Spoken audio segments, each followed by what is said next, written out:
હું 11મા ધોરણમાં ભણતો હતો. એક દિવસ મમ્મી પપ્પાને કોઈ અગત્યનું કામ પડ્યું, એટલા માટે તેઓએ મને એકલો ન મૂકી મારી મામીને ઘરે મારી સંભાળ માટે બોલાવી. શરૂઆતના દિવસોમાં બધું સામાન્ય જ લાગતું હતું. મામી મારી સારી રીતે સંભાળ રાખતા, ભણવામાં મદદ કરતા અને ઘરના બધા કામ કરી લેતા. પણ થોડા જ દિવસોમાં મને મામીના વર્તનમાં એક અજાણ્યો બદલાવ દેખાવા માંડ્યો. મામી વારંવાર બારી તરફ જોઈને જાણે કોઈની રાહ જુએ તેમ વર્તતા. ફોન આવે તો તરત જ અંદર જઈ ધીમા અવાજે વાત કરતા. અને એક નાની ડાયરીમાં કંઈક લખીને તેને છુપાવી દેતા. હું આશ્ચર્યમાં હતો, આ શું ચાલી રહ્યું છે? મામી શા માટે બધું છુપાવે છે? એક રાતે, બધા સૂઈ ગયા પછી હું ચૂપચાપ હોલમાં આવ્યો. મામી એક રૂમમાં બેઠા હતા. ચાંદનીનો ઝાંખો પ્રકાશ બારીમાંથી અંદર આવી રહ્યો હતો. મેં જોયું કે મામી ડાયરીમાં કંઈક લખી રહ્યા છે. મારી નજર એક શબ્દ પર પડી. મારા શરીરમાં સહેર રીંગી ગયો.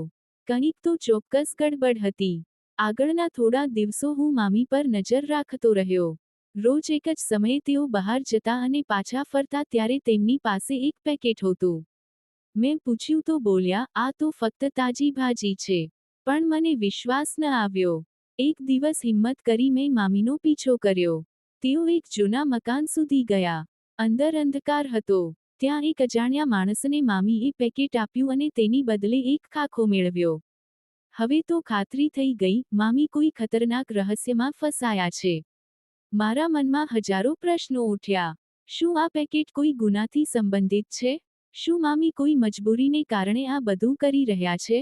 કે પછી મામી કોઈ ગુપ્ત એજન્ટ છે, જે કોઈ ખાસ મિશન પર છે? હું એ જૂના મકાનની બહાર છુપાઈને ઊભો હતો. અંદર મામીએ પેકેટ આપ્યું અને ખાખો લીધો. મારો શ્વાસ તેજ થઈ ગયો. દિલમાં વિચાર આવ્યો, આખરે આ બધું શું છે? મામી બહાર આવ્યા ત્યારે હું ઝડપાઈ ન જાઉં તે માટે તરત જ ઘરે પાછો દોડી ગયો. સાંજે મામી ઘરે આવ્યા ત્યારે એમના ચહેરા પર સામાન્ય સ્મિત હતું, જાણે કશું થયું જ ના હોય. પણ હવે મારે ખાતરી થઈ ગઈ હતી, મામી કંઈ મોટું રહસ્ય છુપાવી રહ્યા છે. આગલા દિવસે, મામી બહાર ગયા ત્યારે મેં એમની ડાયરી શોધી કાઢી. તેમાં કેટલાક અજાણા નામો, સમય અને જગ્યાના ઉલ્લેખ હતા. એક પાને મોટા અક્ષરે લખેલું હતું, ઓપરેશન સુરક્ષા. મારા હાથ કંપી ઉઠ્યા. હવે તો વાત વધુ જ ગૂંચવણભરી લાગી. રાત્રે, મામી ફોન પર કોઈને કહી રહ્યા હતા, કાલે આખરી ડિલિવરી છે. પછી બધું પૂરું થઈ જશે. હવે મારે નક્કી કરી લીધું, કાલે સત્ય બહાર લાવવું જ પડશે. આગલા દિવસે, હું મામીના પીછો કરતા ફરી એ જૂના મકાન સુધી પહોંચ્યો. પણ આ વખતે અંદર છુપાઈને સાંભળવા માંડ્યો. અંદર બે અજાણ્યા લોકો મામી સાથે બેઠા હતા. મામીએ પેકેટ ખોલ્યું, અંદર પૈસા કે હથિયાર નહોતા, પણ દસ્તાવેજો હતા. તે દસ્તાવેજોમાં શહેરના કેટલાક ગેરકાયદેસર ધંધા, રાજકીય ભ્રષ્ટાચાર અને ગુનાહિત પ્રવૃત્તિઓની બધી વિગતો હતી. હું ચોંકી ગયો. મામીએ ધીમા અવાજે કહ્યું, આ બધું અમે સરકાર સુધી પહોંચાડવાનું છે.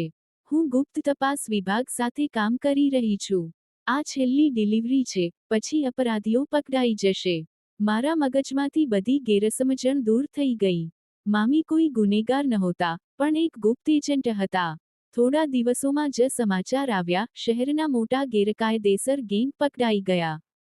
મને અંદરથી ગર્વ થયો કે મારી મામી એક હીરો છે, જેમણે પોતાનું જીવન જોખમમાં મૂકીને ન્યાય માટે લડત લીધી.